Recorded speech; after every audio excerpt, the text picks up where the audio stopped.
Hospital, Royal Blackburn.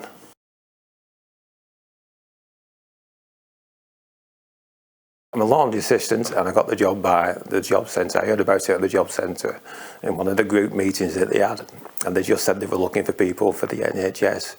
And I used to work at the NHS before as a cleaner, and I said, oh, I've done that. And so they said, oh, would you be interested in having a look at this and applying for that and applying for this? So I did. I applied for it, and I had to go to college, do a bit of college, this and that. And then I got an interview, and I passed the interview, and they offered me a job. And ever since then, I've been here. I've been here 5 years. I'm quite happy.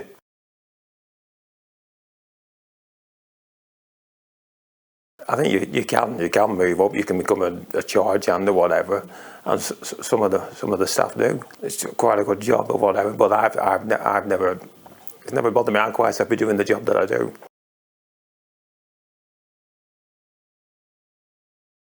You can pick your hours. Some people can pick their hours. They'll work around you or whatever to suit you.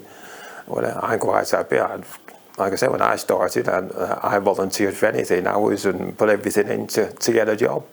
And then after about 2 years, I got the job, and that's it. And I don't mind helping out at the short staff or whatever. I'm quite happy to help out or whatever.